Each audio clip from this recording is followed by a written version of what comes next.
We've discussed transnational capital, the British Empire. We've also discussed the Sabbatine Frankists.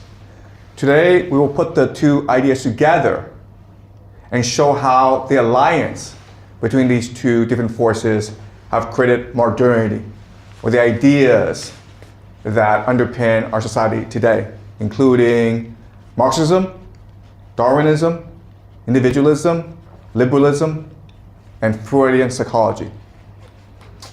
All right, so we will talk a lot about Jews today, but just as a caveat, it's important for us to remember that it's easy to see a Jewish conspiracy everywhere. But things are actually much more complicated than that. The argument I want to make to you today is that the Jews are a construct and tool of empire. In other words, they're really the middle managers. They're the ones who help manage the empire. And if the Jews weren't around, then it would be the Indians or some other group. An empire needs scapegoats. It needs middle managers. And for the past 200 years, the Jews have served the purpose. Something else I will show you today is that the empire, which is transnational capital, they get all the profit. They hide behind the scenes. They're the shadows. And they make all the money. And it's really the Jews get all the blame. And what we'll discuss next class is that this is the same thing that will happen today. Okay?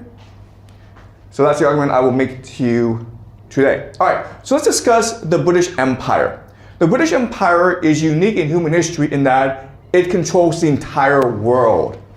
And it's just a small island, right? It's a small island with very little resources, and it's able to control the entire world because it controls global trade. It has the world's greatest navy. It also has the Bank of England, which is really transnational capital. And English becomes the lingua franca of the world and has colonies throughout the world as well. So for the British Empire, the way they control the world, it's a very simple concept. As long as the British Empire is able to control the seaways, then it controls the world. The great crisis, the great problem, great threat is that an empire will emerge within the Eurasian continent. It's called the heartland, okay? And this could be Germany, it could be Russia, it could be China.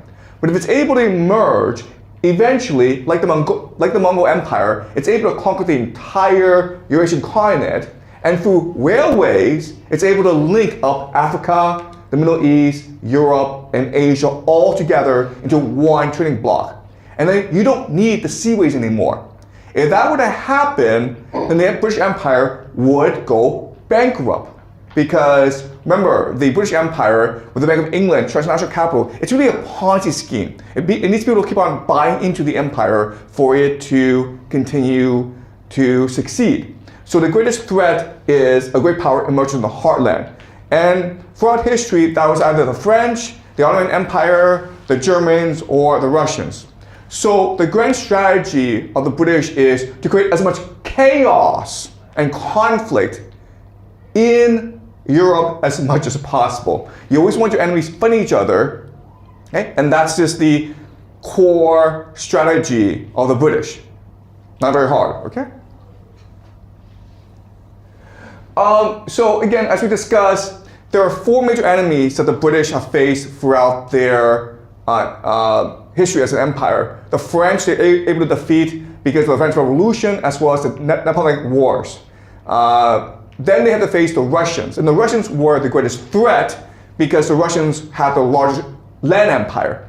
And they were the most likely to unify the Eurasian continent. They also faced the Ottomans, and they also faced the Germans.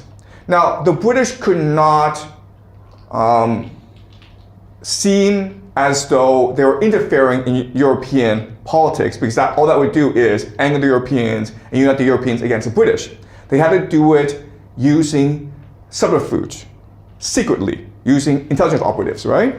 And so, of course, what happened was that they developed different strategies in order to divide and conquer Europe.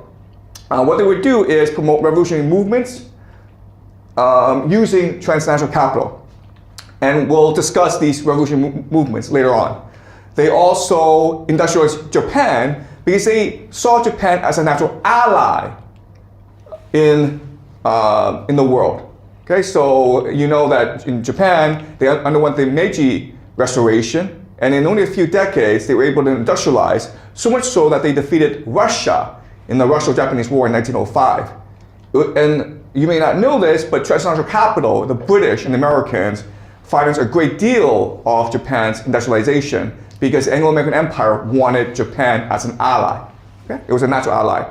What they would also do is establish resource colonies. So Australia, New Zealand, Canada, South Africa, these are all resource colonies. And the idea is that you can now use manpower to fund your armies, okay?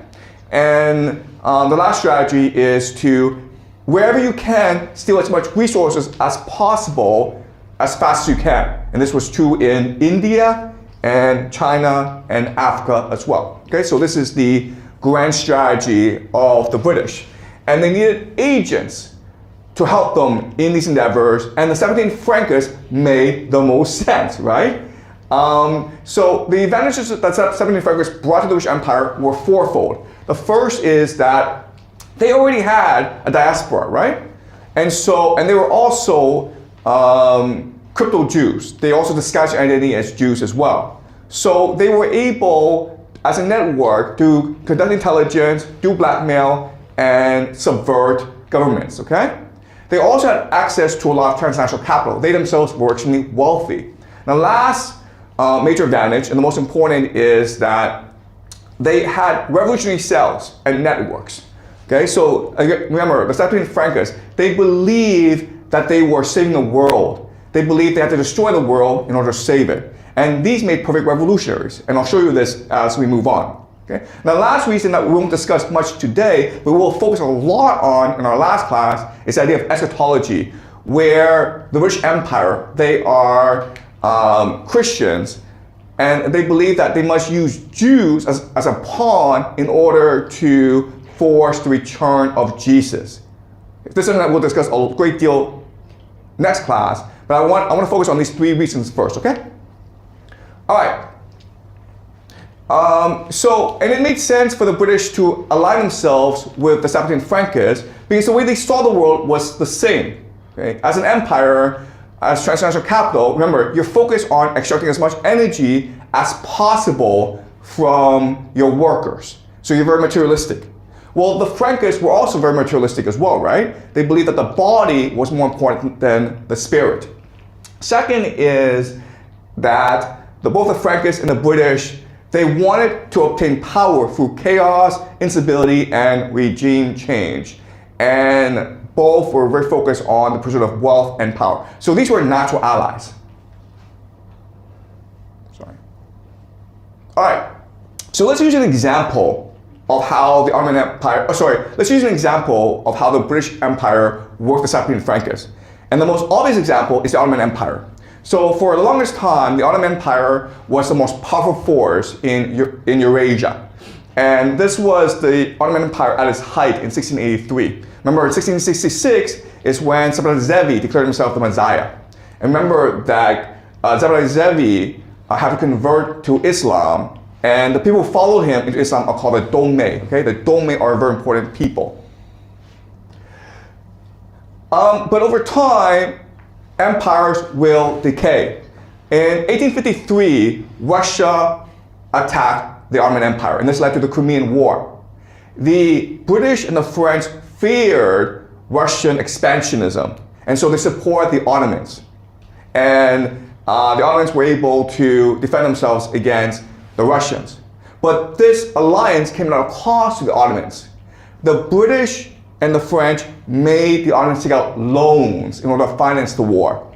And over time, because of interest, these loans started to overwhelm the Ottoman financial system. And so what happened was the British and the French bankers came and established their own tax administration. And so from now on, a third of all revenue, tax revenue, that the Ottoman Empire generated would go directly to the French and British bankers. Okay? And so this caused the Ottoman Empire to decline rapidly over time. And the French and the British, they set up a central bank controlled by foreigners. And not only that, but they set their own tax administration. So they had their own tax agents. And that's why these bankers became very wealthy. Guess what? These bankers had a natural ally in the domain, right? The Sabbatean Frankists. And so these Sabbatean Frankists also became very wealthy. Now what happened is that the Ottoman Sultan didn't really like this relationship. He didn't like being bossed around by these bankers. And so he went to the Germans. And so now the Germans were now financing the Ottoman Empire, and they were now allies. And so the British and the French didn't like this. And so what the Dome did was start to finance a revolutionary group called the Young Turks. The Young Turks believed in three things. They believed in secularism, no religion. They believed in liberalism, and they believed in individualism. Okay, just basically the basic ideas of modernity. And eventually, the Young Turks were able to overwhelm the Ottoman Empire and establish something called the Republic of Turkey, which is still around today. So guys, the Republic of Turkey, if you go to Turkey, it's a dome that control Turkey. Okay? All right? So remember, the dome come from Zabtai Zevi. They are crypto Jews. They pretend to be Muslim, but they're in fact Jews. And these three dome will help to found the Republic of Turkey, and they still control Turkey together. Okay, so that's an example of an alliance between the Sabbatean Frankists and the British Empire. Another example of an alliance is, of course, the Rothschild banking dynasty. This is Jacob Rothschild with King Charles of England. And this alliance goes back hundreds of years. And the Rothschild family is, of course, one of the most powerful banking families in the world. So there's a story of how they got rich. In 1815, Napoleon and the British fought the Battle of Waterloo, and this would determine who controlled Europe. In the battle, the British and the Germans together were able to defeat the French. When this news happened, an agent of the Rothschild got into a Corvette, which is a fast boat, and they sailed all the way back to London to tell the Rothschild the news. The Rothschild controlled the media at that point. And so the media told everyone, oh my God, we lost the Battle of Waterloo. So as you can imagine, people start to panic. There was a stock market crash. And then the Rothschild bought up all the assets. And that's how they became extremely wealthy. And this is a strategy that they continue to use throughout their history. Okay, so where the 17th Frankists and where the British Empire collaborated the most was in philosophy, developing a understanding of the world that allowed them to amass more power. Okay, so let's go quickly over some basic British philosophy. So British philosophy at this time was controlled by Freemasons. We'll discuss the Freemasons more next class. Okay, but the main purpose was to really deny God and truth. And there were three major strands of this philosophy. Okay, the first major strand is what we call empiricism, and the most famous proponent of this is John Locke. John Locke argued that we are born with a tabula rasa, a blank mind, okay, a blank slate. And so whatever information comes into us is through experience, only through experience, okay? Not through reasoning, not because of God, not because of imagination or inspiration, not because of the divine spark in us, but through just experience and only experience, okay? David Hume proposed a new idea called skepticism. And he goes even further than John Locke. John Locke says that we experience the world, and that's how we know the world. Now, the entire basis of science is the idea called induction. If I see a white swan 1,000 times, I can then infer that all swans are white. Okay, this is the idea of induction. This is what underlies the scientific process. Without the idea of induction, you can never access truth. And what David Hume says is, induction does not work. You cannot prove that just because you've never seen a black swans don't exist. Okay, you could have seen 10 million white swans. That does not prove that all swans are white and can only be white. And he's right, because there are black swans, okay? So what he's saying is the very project of truth-seeking, the very project of epistemology, of philosophy, it's all nonsense. Not only that, but we don't really know things. All we do is remember things. Okay? So when we say that Rome is the capital of Italy, we think we know it, but we don't know it. It's all just convention. It's all just we agree to call a place in Italy Rome. We agree that that's a capital, okay? It's all just agreement. But there's no basis for truth here. All right? So now this raises the problem of, okay, if God doesn't exist, if truth doesn't exist, if there's no way for us to reach truth, if there's no way for us to discover truth, then what can we do? And so Jeremy Bentham proposed the idea of utilitarianism. The way we understand the world is just through utility. If it is good for the majority of people, then it must be good. If it causes pleasure for the majority of people, then that policy must be good. If people want to eat candy all the time and makes them feel happy, then we should allow them to eat candy. And that is inherently good. Okay? And then what his disciple, Jiang Xueqin, will do is he'll take the basis of this idea of utility as a basis of good and evil to create liberalism. Okay? So the very idea of liberalism today is based on utilitarianism. So for example, homosexuality. Why is homosexuality good? Because first of all, homosexuals want to be homosexuals, okay? You force them not to be homosexuals, they'll feel bad. But also what's more important is they're not doing any harm to anyone, right? So if you just do the mathematics and you recognize that allowing homosexuality is a positive, and that positive and brings more pleasure to the world, then you should allow it.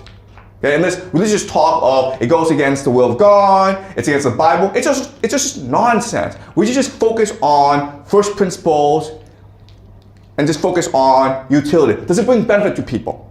And this is the very basis of British philosophy. And as you can appreciate, this aligns very much with the 17th Frankist idea of the world, right? All right. So this is Jiang Xueqin and this is Jeremy Bentham. Okay? And not only that, but once this philosophy is in place, they are now going to promote certain scientists that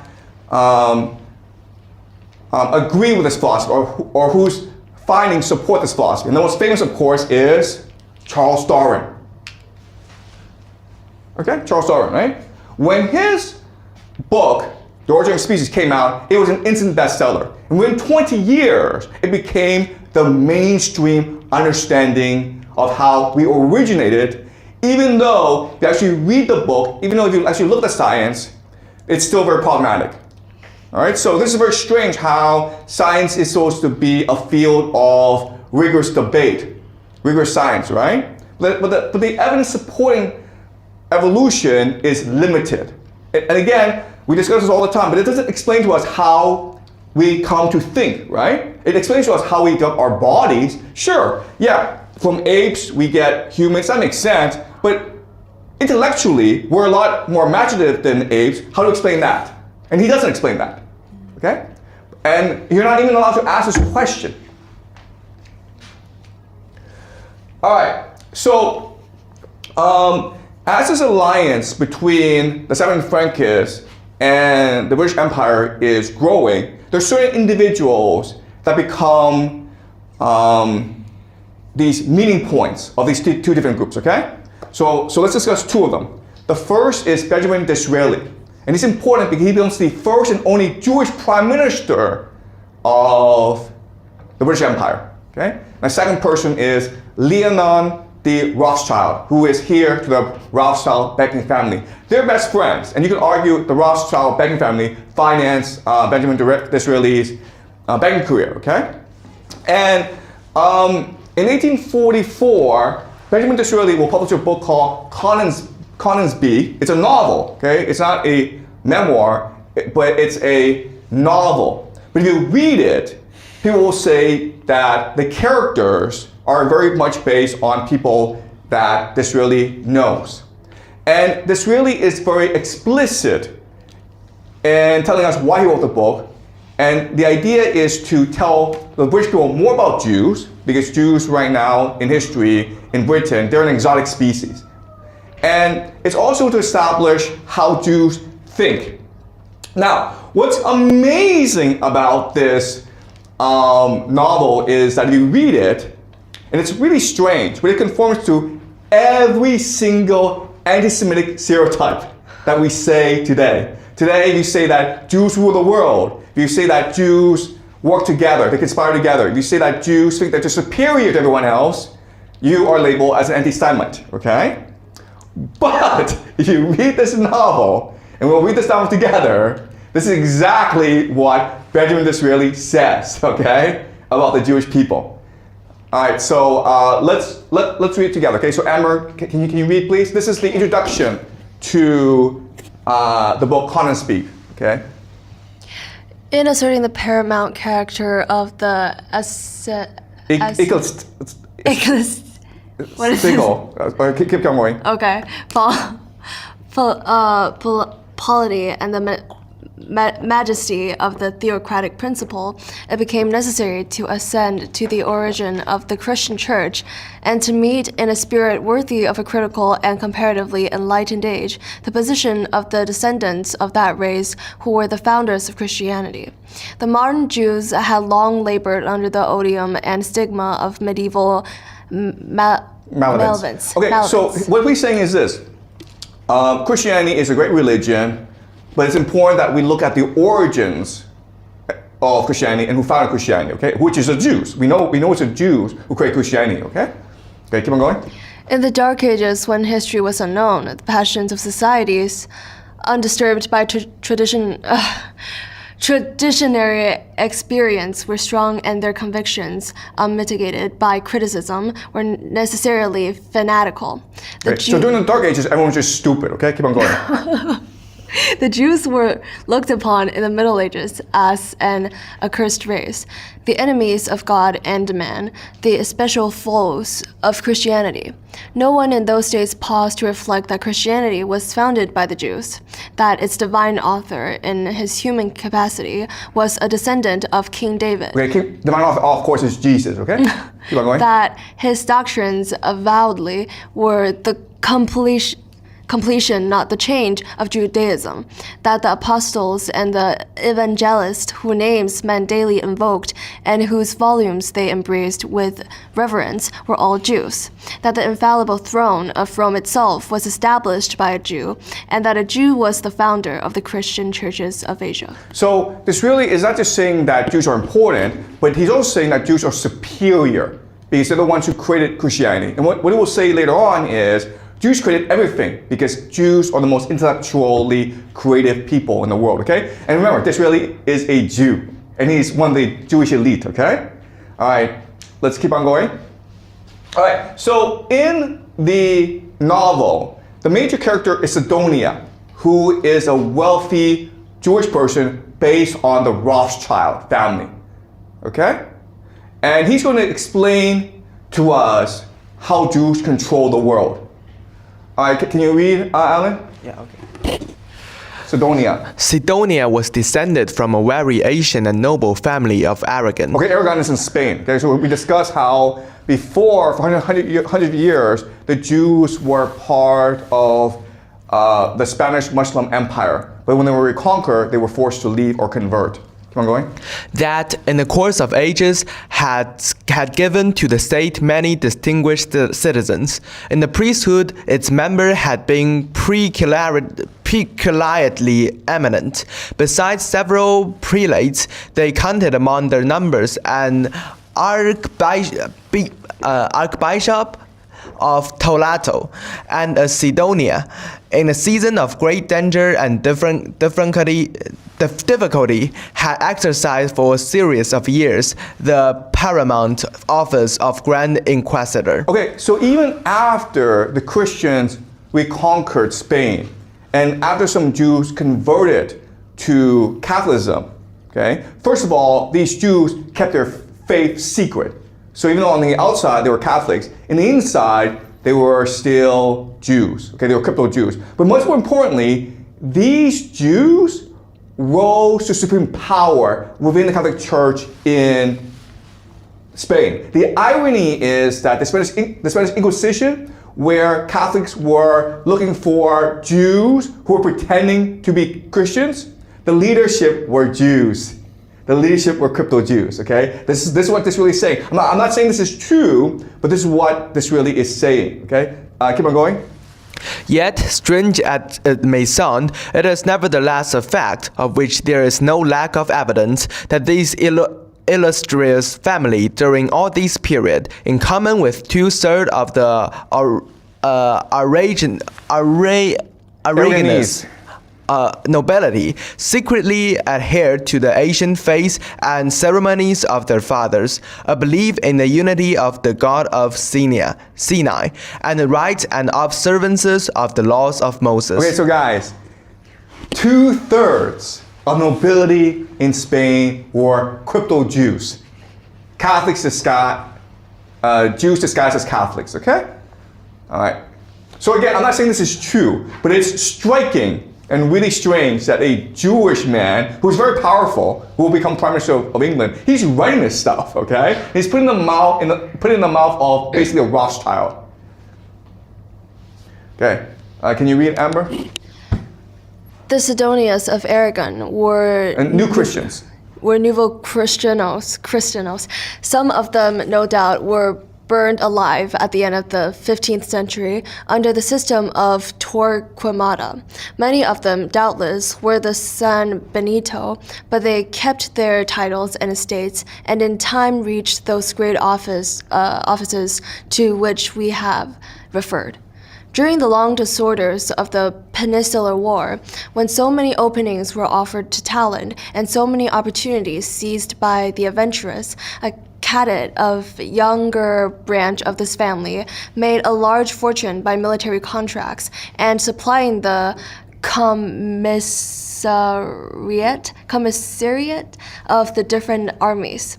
At the peace prescient of the great financial future of Europe, confident in the fertility of his own genius, in his original views of fiscal subjects, and his knowledge of national resources, this Sidonia, feeling that Madrid or even Cadiz could never be a base on which the monetary transactions of the world could be regulated, resolved to emigrate to England, with which he had, in the course of years, formed considerable commercial connections. He arrived here after the Peace of Paris with his large capital.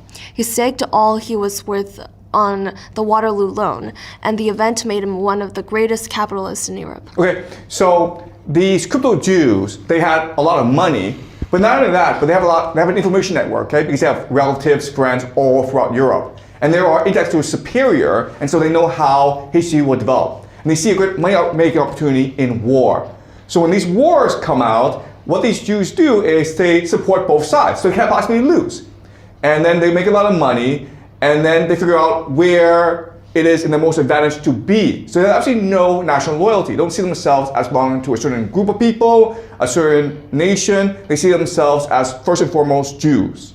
Okay, so when the time presented itself properly, these Sidonians, they will migrate, some of them, not all of them, will migrate from Spain into continental Europe and up to England because they saw England as a future. And of course, from England, they will also migrate to the United States of America.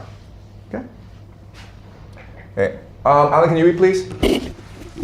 The only human quality. So the father goes to England and now he establishes the banking dynasty, and his son will now inherit everything. Okay, and so this is about the son. Keep on going. Yeah.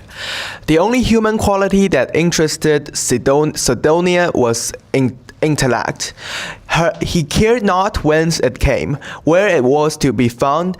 Creed, country, class, character, in this respect, were alike indifferent to him. Okay, so again, this is a very anti-Semitic trope where Jews don't like the idea of nation or culture or religion. They like the idea of ideas.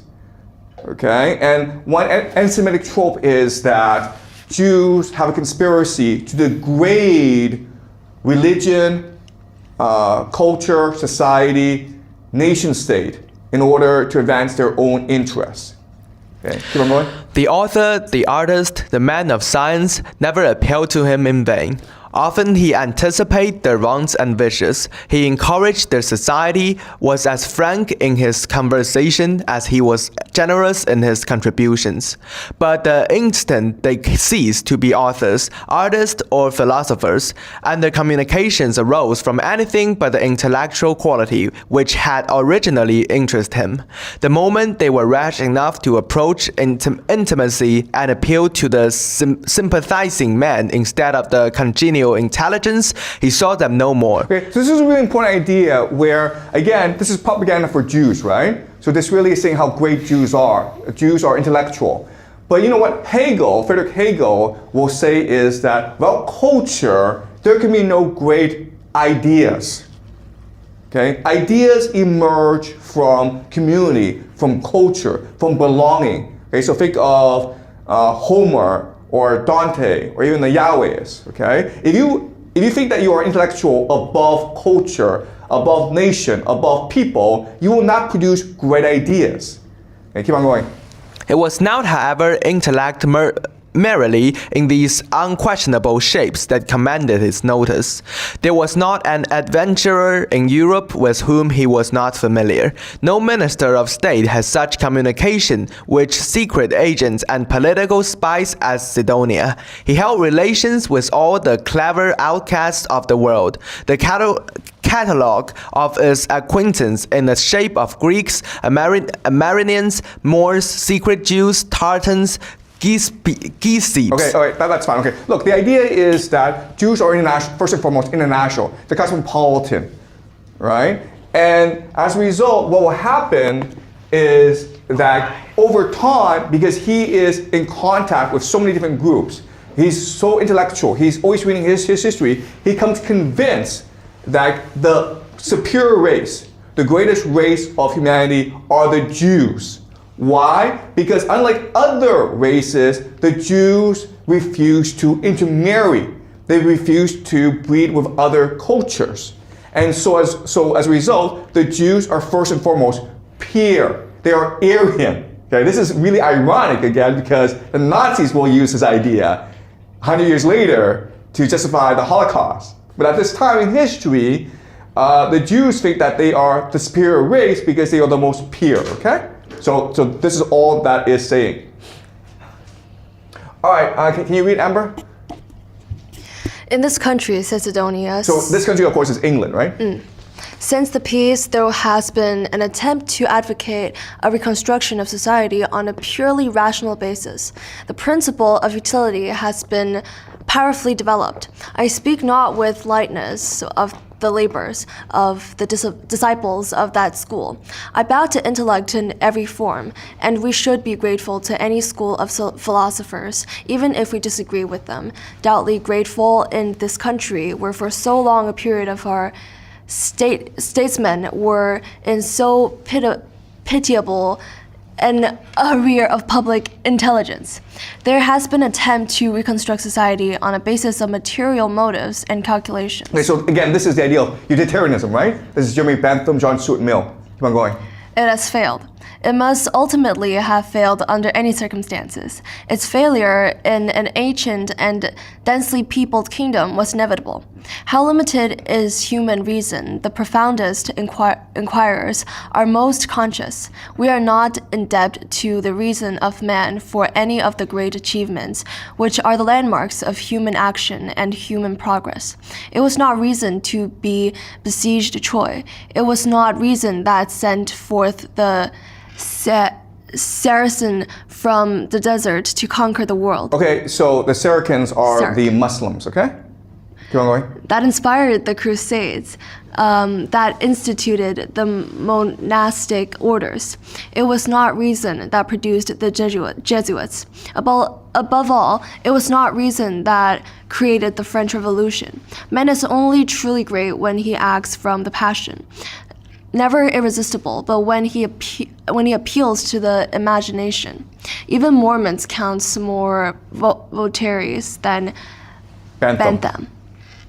And you think then that an imagination once subdued the state, imagination may now save it. Man is made to adore and to obey. But if you will not command him, if you give him nothing to worship, he will fashion his own divinities and find a chieftain in his own passions. So, Solon is emphasizing the limitations of British philosophy, right? Locke, Hume, Bentham, Mill, they're all limited. And so what the British need is for the Jews, with their imagination, with their religion, to save the British, to lead the British, to guide the British. Okay, does that make sense? So again, this is trying to establish Jewish supremacy. Okay, all right, this is much too long, okay? But what he's really saying is, like, listen, we Jews, we want to be part of society. We are naturally conservative, but we also want to practice our religion. So if you, at any point, if you, the British, at any point, try to restrain us, if you try to take away our religious rights, we will rebel against you. We are cohesive. We will stand up for liberalism. We will stand up for secularism. We will stand up for individualism. Because these three philosophies are what most protect us from religious overreach. Okay? Does that make sense? Okay, so that's what he's saying. So Alan, can you start here? You never observe. You never observe a great intellectual movement in Europe in which the Jews do not greatly participate. The first Jesuits were Jews. This is true, okay, guys. The secret intelligence agency of the Catholic Church were first Jews. This is true. Keep on going. That mysterious Russian diplomacy which so alarmed Western Europe is organized and principally carried on by Jews. So the Jews are the agents of the Russian Empire. Keep on going. That mighty revolution which is at this moment preparing in Germany, and which will be, in fact, a second and greater reformation, and of which so little is as yet known in England, is entirely developing under the auspices of Jews, who almost monopolize the professorial chairs of Germany. Okay, so this hasn't happened yet. Okay, he's saying this is the year 1844. He's saying, like, the revolution that you will see later on in Germany, we organized it, man. We Jews organized it. Why? Because we control the academies, we control the professorships of Germany. Keep on reading. Neither the founder of spiritual Christianity, who is Regius Professor of Divinity in the University of Berlin, is a Jew. Okay, so keep on going. Okay, we won't read it. About how many professors are Jews? Okay, do you understand? Now, what's amazing is, again, this came out in 1844 and 1848. There were revolutions throughout Europe, throughout Germany. So how did Disraeli know about this? Well, possibly because the British were helping to finance all of this, right? Remember the alliance between the British and between Frankists. All right, can you read, Amber? Okay, from here, okay? A few years back, we were applied to by Russia. Now, there has been no friendship between the court of St. Petersburg and my family. It has Dutch connections, which have generally supplied it, and are representations in favor of the Polish Hebrews, a numerous race, but the most suffering and degraded of all the tribes, have not been very agreeable to the Caesar. The Tsar. Okay, so what he's saying is, we're very rich, and nation states come and look for us for money, okay? So Russia wants a loan from us. We said, no, you mistreat the Jews, so we're not going to give you any money, okay? The Russians are notorious for being anti-Semitic at this stage. Okay, keep on going. However, circumstances drew to an approximation between the Romanovs. The Romanovs are the controlling family of Russia. And the Sidonians. I resolved to go myself to St. Petersburg. I had, on my arrival, an interview with the Russian Minister of Finance, Cankrin. I beheld the son of a Lithuanian Jew. The loan was connected with the affairs of Spain. I resolved on repairing to Spain from Russia. I traveled without intermission. I had an audience immediately on my arrival with the Spain minister, Senor Mendizabal. I beheld one like myself, the son of a Nuevo Cristiano, a Jew of Aragon. In consequence of what transpired at Madrid, I went straight to Paris to consult the president of the French Council. I beheld the son of a French Jew, a hero, an imperial marshal, and and very appropriately so, for who should be military heroes if not those who worship the Lord of hosts? And is Solute a Hebrew? Yes, and others of the French marshals, and the most famous, Massena, for example. His real name was Manasseh. But to my anecdote, the consequence of our consultations was that some northern powers should be applied to in a friendly and mediative capacity. We fixed on Prussia, and the president of council made an application to the Prussian minister, who attended a few days after our conference. Count Arnhem entered the cabinet, and I beheld a Prussian Jew. So you see, my dear Conisby, that the world is governed by a very different personage from what is imagined by those who are not behind the scenes. So it's Jews who control the world, because only Jews get along together, okay? So if Jews didn't exist, the world couldn't get along, right? And Jews hide everywhere. And that's how the world works, guys. You think the person in charge is in charge, but actually it's a secret society of Jews. Now, again, I'm not saying this is true. I just find it really weird that Benjamin Disraeli is writing about this, okay? And again, he's getting a lot of this information from the Rothschild banking family. So the Rothschild, for whatever reason, think they control the world, okay? So I don't go much into this in detail, but I will point out that there is evidence that this is true. All right, so we're going to look at the Communist Revolution in Russia together. I also want to keep you in mind that I don't think this is true, actually. There's evidence this is true, but I do not think this is true. Why Disraeli is writing about this, we will discuss next class, okay? But it's all part of a secret plan. All right, but first, let's look at the evidence that this may be true. Again, I'm not saying this is true, but there is evidence that this is true, okay? And the major piece of evidence is the Communist Revolution. The Bolshevik Revolution, 1917, that overthrew the government of Russia to create a communist government. All right, first let's talk about revolution. There are 4 elements you need in order for a revolution to be successful, okay? The first is you need a really charismatic leader. Second is you need a broad mass appeal, usually land for the peasants, freeing debt, okay, end of war, peace. Then you need organizational discipline. Everyone has to get along, okay? It has to be a cohesive group. And the last element, of course, is you need incompetent opposition.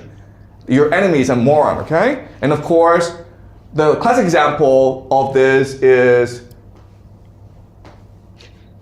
Mao Zedong versus Chiang Kai-shek, okay? Mao Zedong was a charismatic leader who had a very strong organization, and Chiang Kai-shek, even though he had a huge army, even though he had the American army, even though he had all sorts of benefits, he was a moron, okay? And that's why he lost. All right, so the same is true for the Russian Revolution. This is Vladimir Lenin. He's not charismatic, but he is extremely focused. He's fanatical. And this is Leon Trotsky, who is very charismatic. He's a great speaker, and he's a Jew, okay? So I will point out that in 1917, he helped lead the revolution. But before that, he was actually in the United States. He had an apartment in New York City paid for by wealthy Jewish bankers. His uncle is a very wealthy Jewish industrialist in Ukraine. Okay, so he's part of this transnational capital network. And even though he himself is a revolutionary, he hates capitalism. If someone gives you money, you cannot help but be influenced by that person, okay? That's just a reality. All right, so October 1917 is when the Bolsheviks launched a revolution and they seized power. And then a month later, they organized an election. And as you can see, they are actually not the most popular party in Russia. They only have about 23% of the vote. The socialist revolutionaries actually have much more popularity than they do. They are 37%. And then you have all these different groups. The Ukrainians, the cadets who are liberals, the Mensheviks, the Cossacks. So at this point in history, Russia is divided into so many different groups. You have different ethnicities, you have different political programs, You have different orientations, okay? And this is what will launch the Great Civil War, okay? And at this time in history, remember, the Bolsheviks only control a certain part of Russia. They are the official government, but they only control a small part. And the White Army, which is a combination of the liberals and monarchists, they have a much more stronger military. And also at the same time, you have all these different ethnic groups, the Ukrainians rebelling against the Bolsheviks, including the Polish. But over the next 5 years, slowly the Bolsheviks will obtain absolute power. And so the question is, how do they do that? Well, the first tool is terror. Okay, this is called the Red Terror, where they went around and killed anyone who opposed them. Now, what you don't understand is there's actually a strategy behind the Red Terror.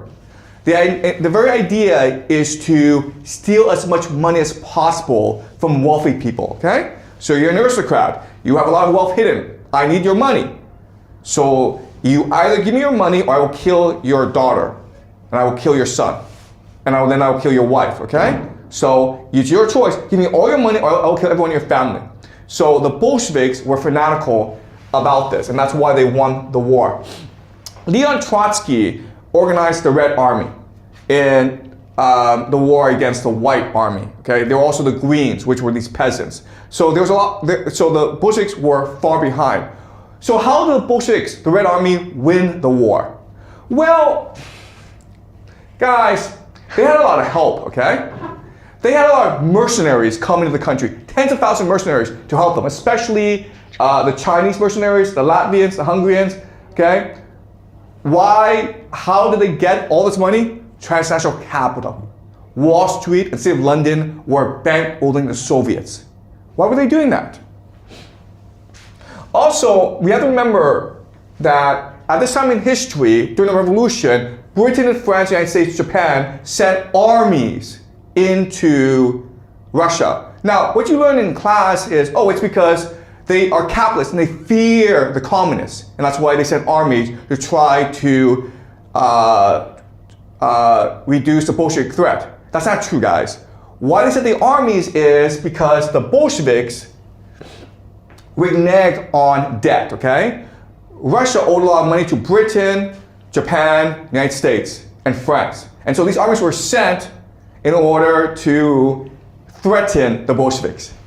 So what the Bolsheviks did was they stole as much money as they could from the peasants, from the nobility, from the treasury, and pay off these armies. And then these armies helped them in the war against the whites. Okay, does that make sense? Okay? All right, so let's summarize what we've just learned. Now, what you're taught in history class is America and Britain needs Russia in war against Germany, and that's why, and the Germans control the Bolsheviks, and that's why Britain and America would not support the Bolsheviks. And the counter argument is, no, it's transnational capital that has influence over Anglo-American foreign policy. Okay, do you understand? Anglo-American foreign policy, it's not to serve national interests, it's to serve private capital. Okay, that's the first point. Second point is, the Bolsheviks are communists, and so they're a threat to capitalism. And the counter argument is, actually, transnational capital cares about profit. They don't care about ideology. All right? What drives them is money, not ideas. The third argument is the Bolsheviks hated imperialism and capitalism, so they would refuse to work with Wall Street and the City of London. And the counter argument is that they believe that the ends justify the means. We just have to do what we need in order to obtain power. Then we can create our socialist paradise. Okay? All right.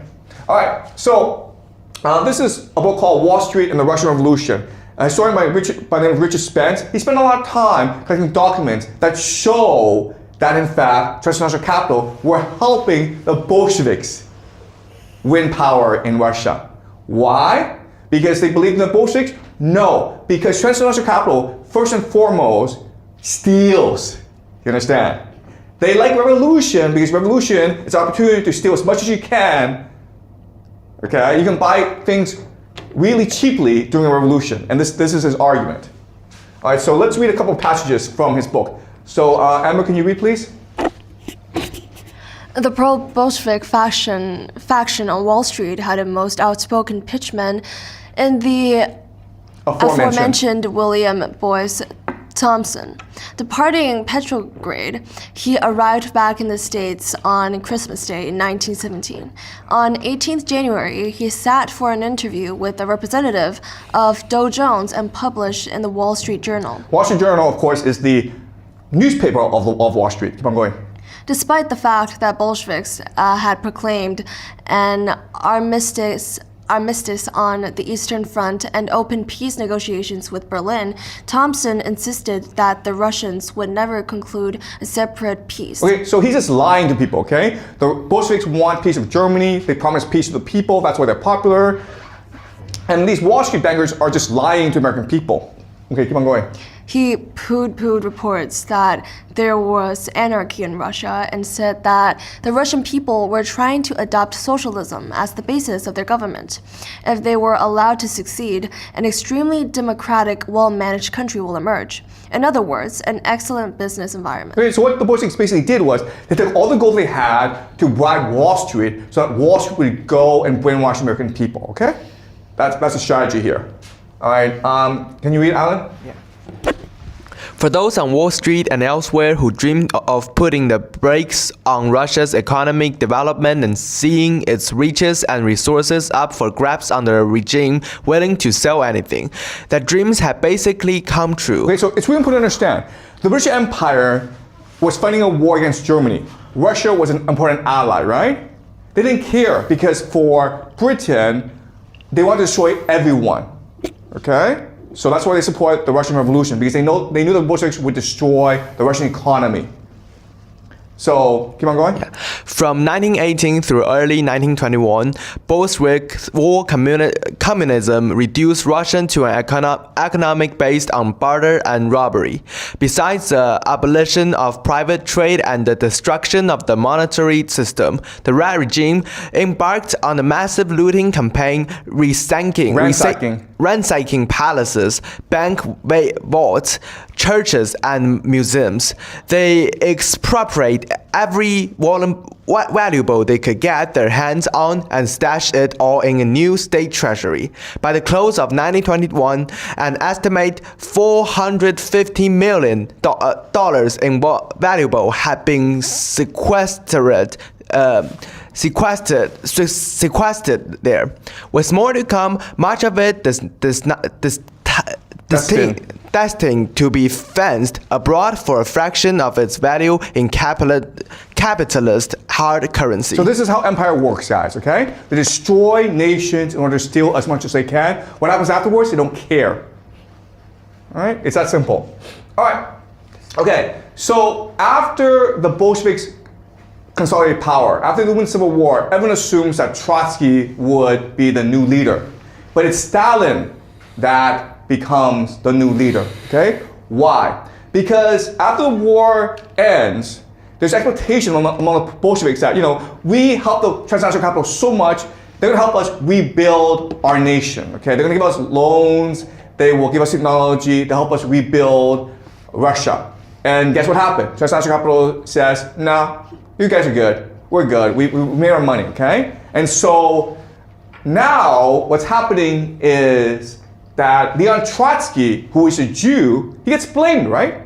Because Leon Trotsky is the one who brought in transnational capital, he's the one who facilitated this exchange. And now the Bolsheviks thinking, oh, this is a Jewish conspiracy. You Jews were planning on us all along to steal everything from us and then screw us over in the end, okay? And that's why Stalin won. All right, so let's go over the difference between Leon Trotsky and Joseph Stalin. Leon Trotsky did not work for transnational capital. Okay? He was first and foremost a revolutionary who was interested in global revolution. He had a messianic calling to transform and save the world. But he was accused of being transnational capital, and because he was a Jew, everyone just assumed that he was a spy, okay? And he also had a personality which was arrogant and aloof. Stalin had his own issues, okay? But he benefited from the fact that Trotsky was a Jew, and he was able to slowly amass power for himself. He also has a background as a police informant, but being a spy for the capitalists was a much worse crime. All right? And that's why Joseph Stalin won in the end. And this is terrible for the Jews, the Bolshevik Jews who believed in the revolution, because they all got killed by Joseph Stalin. Okay? Leo Trotsky was killed along with all his children. All right. So it's not just that transnational capital supported the Bolsheviks, they also supported Karl Marx. Okay? All right? So Karl Marx has an interesting background. He actually comes from many generations of rabbis. So he's basically a Jewish aristocrat. And he was German, but then he moved to England. And he wrote many letters, wrote many books to promote communism. These books aren't going to sell well. So he was poor all his life. But what's interesting is he lived a very nice life, okay? He lived in England, and he lived a basic middle-class life. So where did he get all his money from? Well, he got all his money from Frederick Engels, who was a friend of his, and whose father was an industrialist, okay, a Jewish industrialist. So why would a Jewish capitalist support Karl Marx? And the answer is because communism benefits transnational capital, okay? So why? Why would it benefit transnational capital? All right, can you read, Amber? So this is a letter written by Karl Marx, okay? For as soon as the distribution of labor comes into being, each man has a particular exclusive sphere of activity which is forced upon him and from which he cannot escape. He is a hunter, a fisherman, a herdsman, or a critical critic, and must remain so if he does not want to lose his means of livelihood.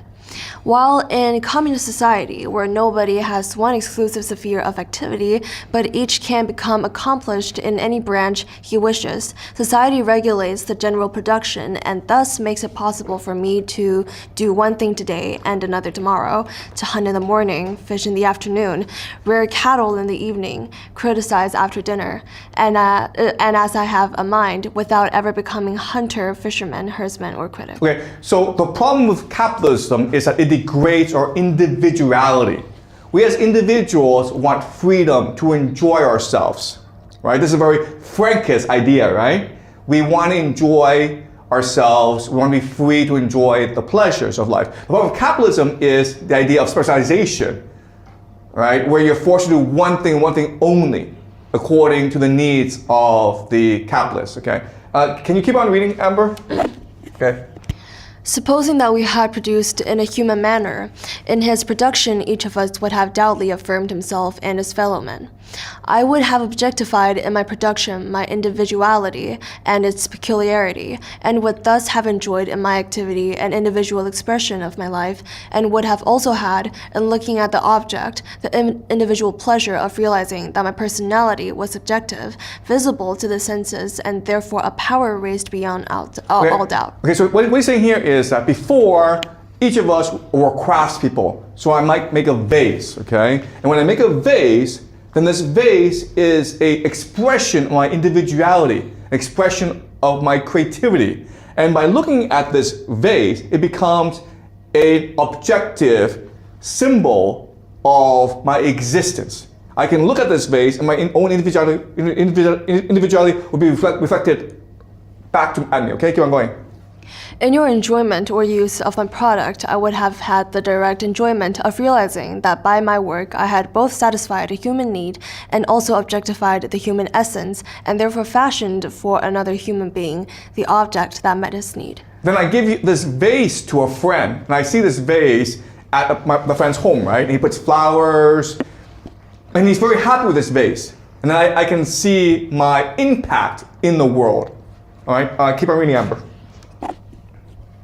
I would have been for you the mediator between you and the species, and thus been felt by you and acknowledged as a completion of your own essence and a necessary part of yourself. And I would thereby have realized that I was confirmed both in your thought and in your love. Okay, so this vase now shapes your reality.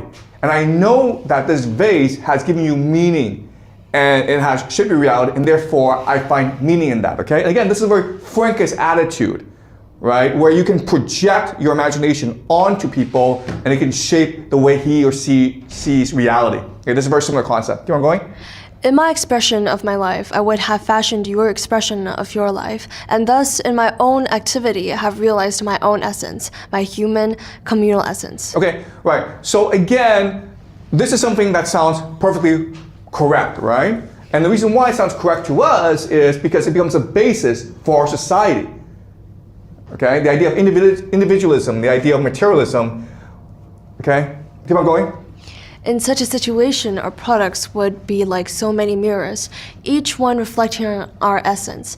Thus, in this relationship, what occurred on my side would also occur on yours. Okay, so this is a really important metaphor, okay? He's saying that objects become mirrors where we can see our own individuality reflected, okay? And this goes against the religious concept where our humanity is all reflected in each of us. Okay? So what he's doing is creating a material outlook. Does that make sense? He's denying the existence of God, he's denying the existence of spirituality, but he's taking the concepts of religion and applying it to a material world.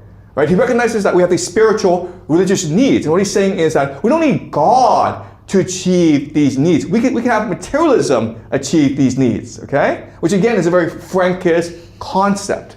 Keep on going. My work would be a free expression of my life, and therefore a free enjoyment of my life. In work, the peculiarity of my individuality would have been affirmed since it is my individual life. Work would thus be genuine, active property. Presupposing private property and my individuality is so far externalized that I hate my activity. It is a torment to me and only the appearance of an activity and thus also merely a forced activity that is laid upon me through an external, arbitrary need, not an inner and necessary one. Okay, so why would transnational capital support this idea? The reason why is that before the debate was mind versus matter, right? What matters more, the spirit or the flesh? And what Marx is saying is, no, what matters, well, the debate, the dialectic is between private property versus public property. In private property, I have to work for someone else. In public property, I work for myself. That's the question, that's the debate, that's the dialectic, okay? And so by doing this, it's a very clever trick that transnational capital uses by making us think that the only thing that matters is private versus public, as opposed to mind versus matter, okay? That's the goal of communism. That's why transnational capital is supporting this idea, because it advances the goal of empire, which is to turn us all into slaves. Okay, does that make sense? All right. All right, so Marx is correct in analyzing the problems of capitalism, okay? But his problem is that he believes the solution is to make capital public. And as a result, this will create a workers' paradise. But there are problems with this, okay? So let's go over some of the problems. Okay, Marx believes that history is linear progress. So capitalism will lead to socialism, which will lead to communism. It is a linear progress, okay? Second is a problem that history is teleological, meaning things go the way they should.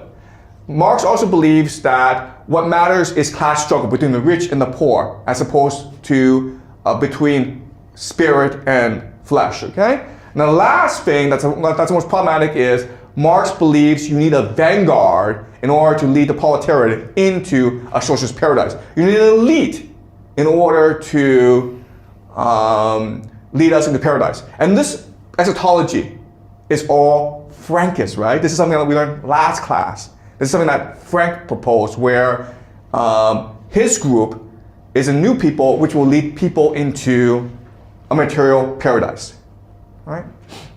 So all Marx is doing is taking Jacob Frank's ideas and systemizing it.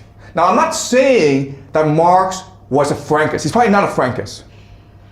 But what I'm saying is that there are people around him, like Friedrich Engels, who could have been a Frankist, and as such, and they used their money to influence Marx in a way. Okay, and we can suspect this because there's certain ideas that don't make sense.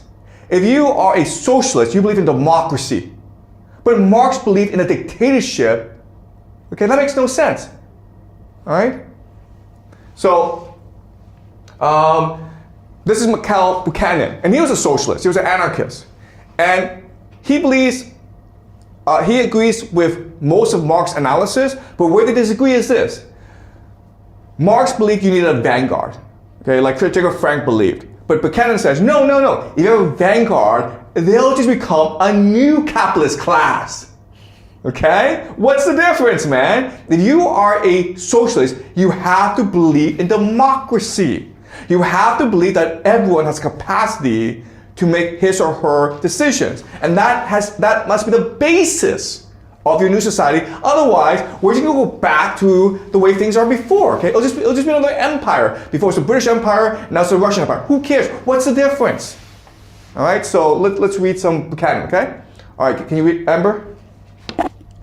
As for us, we want neither phantoms nor nothingness, but living human reality, and we recognize that man can feel free, be free, and therefore can achieve freedom. In order to be free, I need to see myself surrounded by free men and be recognized as such by them. I am free only when my individuality, reflected in the mirror of the equally free consciousness of every individual around me, comes back to me strengthened by everyone's recognition. Okay, so this is really important, okay? This may seem the same as Marx, but they're saying different things. Marx says, no, the object is the reflection. And what Buchanan is saying, no. The other person is the reflection, okay? And this goes back to Dante, Zarathustra, Jesus. There's a divine spark in us. And we love someone else. When we care about someone else, our divine spark is reflected in that person's divine spark as well, okay? And the object gets in the way. That is a crucial distinction, do you understand? Okay? It sounds the same, but these are two radically opposing ideas. Where Marx says, no, it's the object that matters. As long as the object is created by yourself freely, then that is good. And what Buchanan says, no, what matters is our relationship with each other. Okay, we don't need the object. Okay, keep on going. The freedom of every other individual does not limit my own, as the individualists claim. On the contrary, it is the confirmation, realization, and human dignity of all persons to see and feel my freedom confirmed, sanctioned, and boundlessly expanded by universal agreement is happiness. It is human paradise on earth. How you create paradise is through love. Okay, do you understand? Not through objects, not through public property, not through socialism, but through love. Okay? The problem with Marx is he focuses on the individual. What makes the individual happy? And what Buchanan says is, that's stupid. You have to focus on what makes a community happy. Because it's only through the happiness of others can we ourselves be happy. Okay? And this is something that Jesus said, Zarathustra, Dante. Okay? This is what makes logical sense. And Marx is not a dumb guy. Okay? He's a really smart person.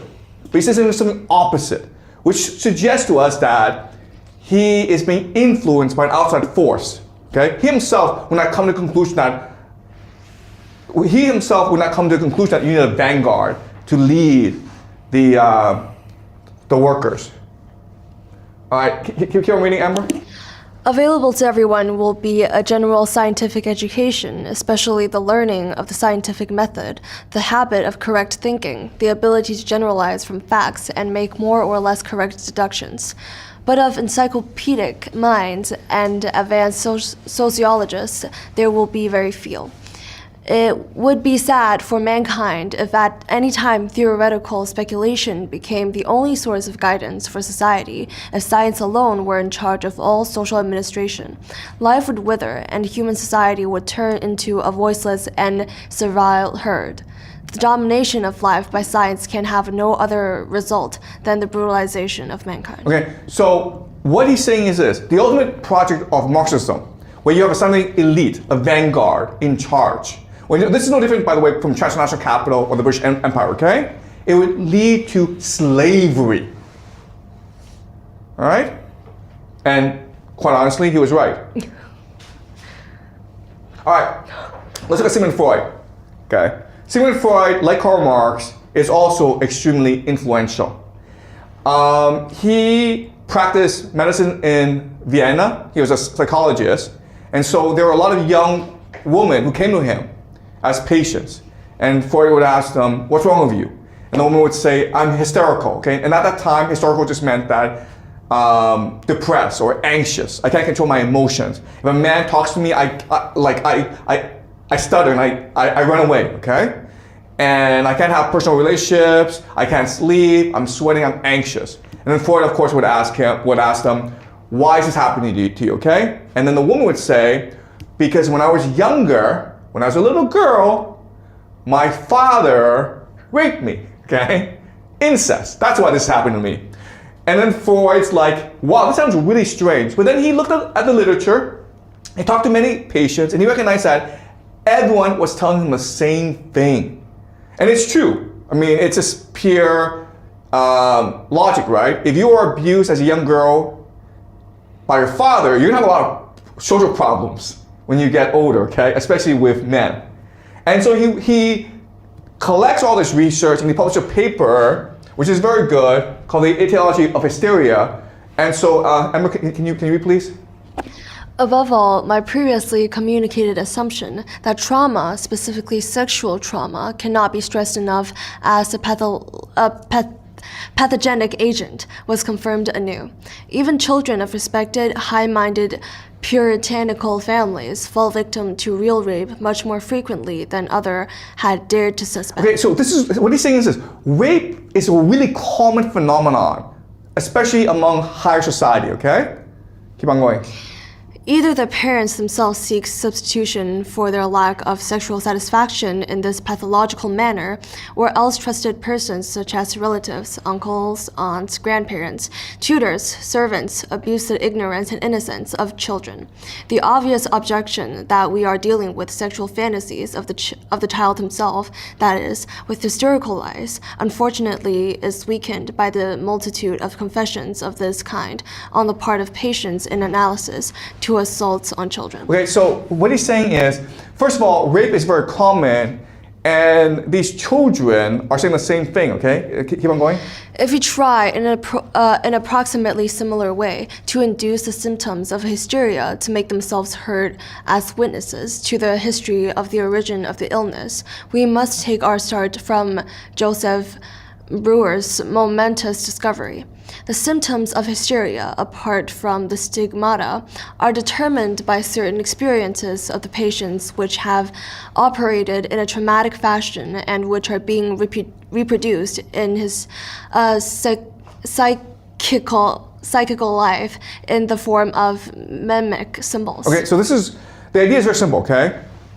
These women, when they're being hysterical, when they're being anxious, depressed, it's because they suffered real trauma when they were younger. They're not making this up, okay? They're not imagining this, because a lot of people are accusing them of like, you're just fantasizing this, okay? And he's saying, no, no, no. The science tells us, the research tells us that you can only have these symptoms if you yourself experience it, okay? You cannot imagine a leg injury. You have to be hit by a car to have a leg injury. And this is what he's saying. You have to be raped by your father or a trusted friend or a relative in order to have these symptoms. Otherwise, they can't exist. Okay? All right, keep on going. All right, so this is a book by Jeffrey Mason, okay? And he was, for the longest time, an follower of Freud, okay?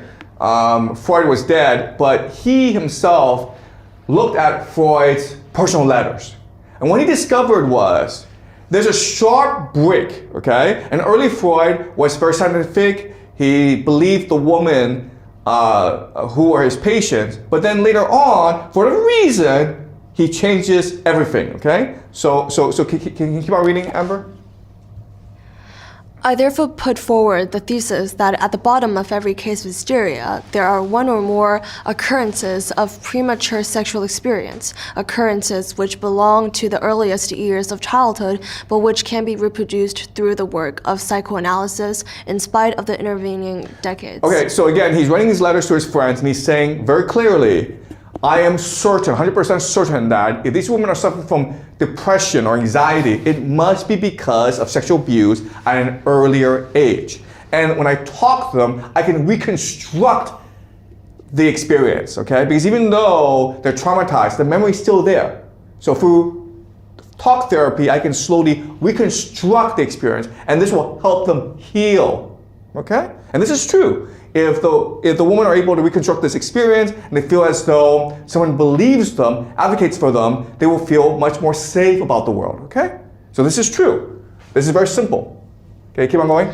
There are, however, a whole number of other things that vouch for the reality of infantile sexual scenes. In the first place, there is the uniformity which they exhibit in certain details, which is a necessary consequence if the preconditions of these experiences are always of the same kind, but which would otherwise lead us to believe that there were secret understandings between the various patients. Okay, so what he's saying is it possible there's conspiracy among these patients? Possibly, but they're telling me, they're giving me like these details. And these details make a lot of sense. Okay, so he doesn't believe it's a conspiracy, but he does not discount the possibility of a conspiracy because he's a scientist. He wants to be rigorous. He wants to be absolutely certain. Okay, keep on going. In the second place, patients sometimes describe as harmless events whose significance they obviously do not understand, since they would be bound otherwise to be horrified by them. Or again, they mention details without laying any stress on them, which only someone of experience in life can understand and appreciate as subtle traits of reality. Okay, so he says that one thing about this trauma is disassociation, okay?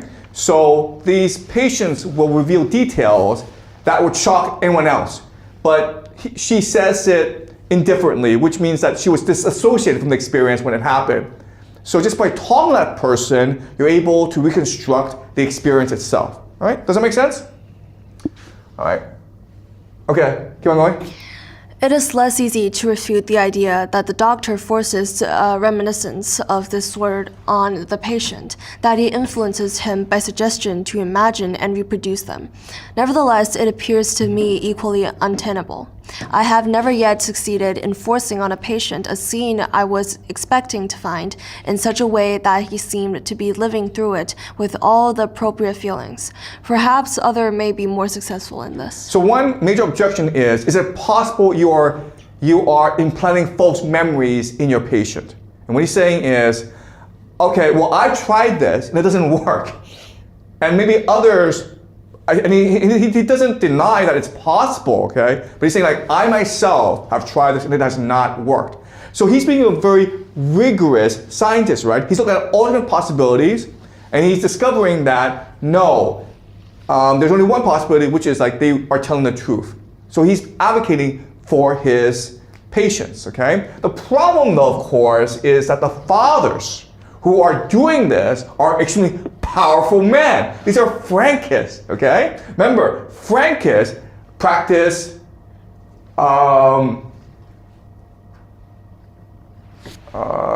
father-daughter incest, if you understand, okay? The 17th Franks are very powerful people, especially in Vienna, and this is part of their religion. If you do it over generations, it just becomes multi-generational trauma. You just do it because you're addicted to it, okay? And this is screwing up a lot of these young women. It's making them miserable. Yeah?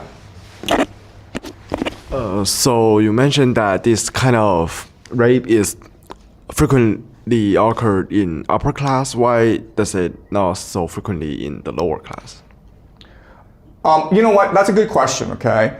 And the answer is, if you are an upper class woman, you're much more likely to report this than if you are from the lower class. So we're not saying that this occurs only among the rich. It could also occur among the poor.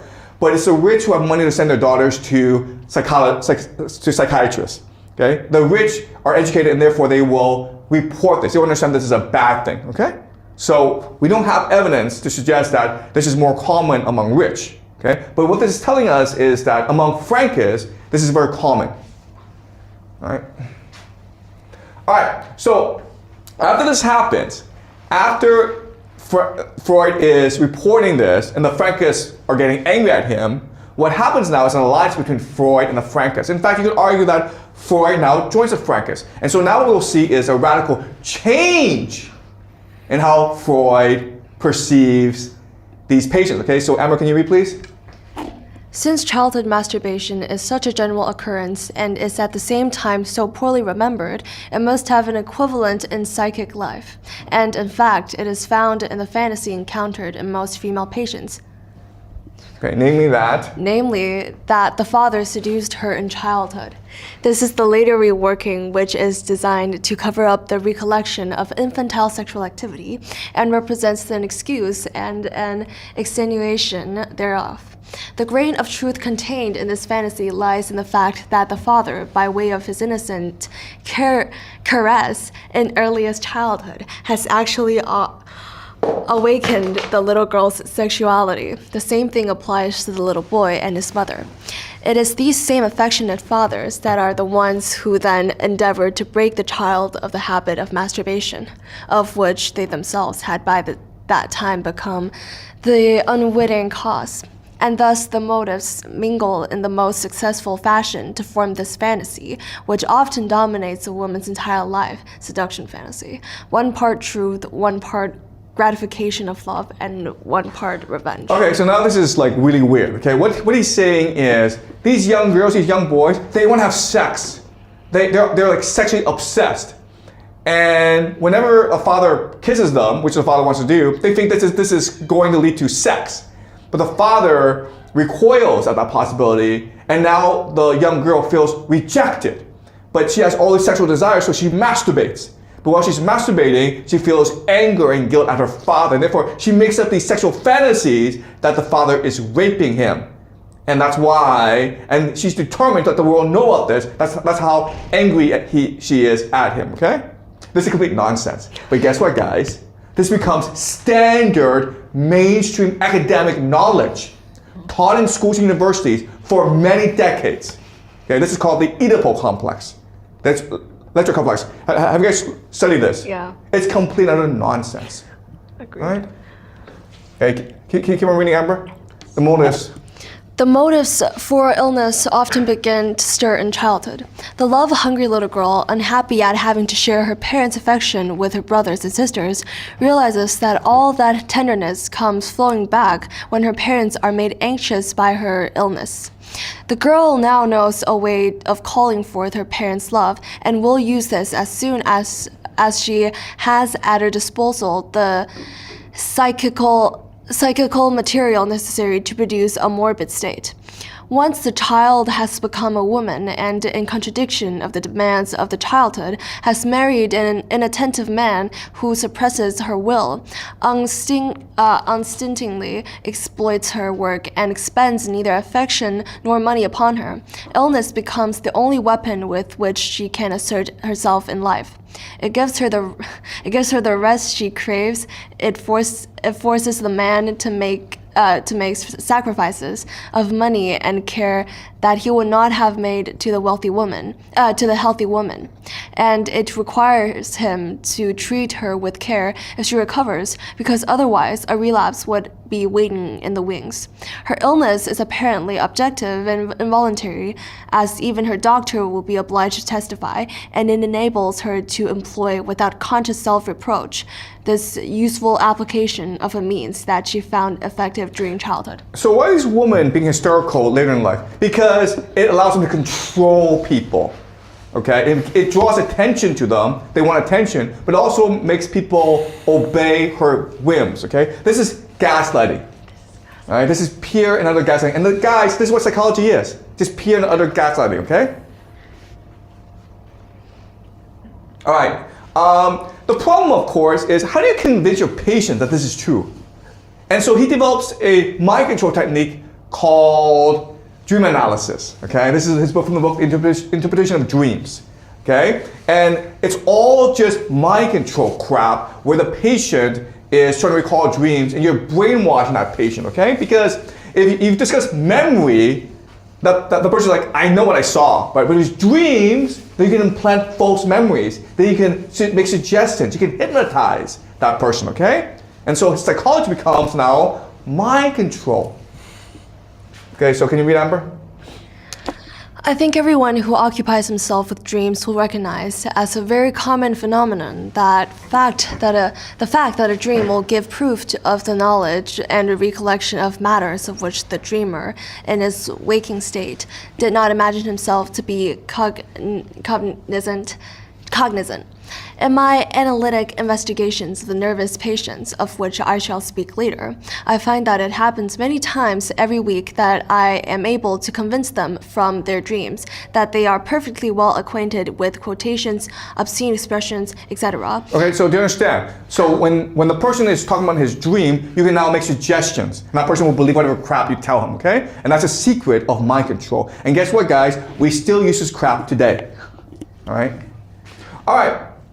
So Freud is, of course, gaslighting everyone because he has to protect his patrons, the Frankists, and the Frankists will allow him to will become very famous. He'll get a lot of awards. When the Nazis come to power, he'll go to England where he's well treated. He joins the Royal Academy.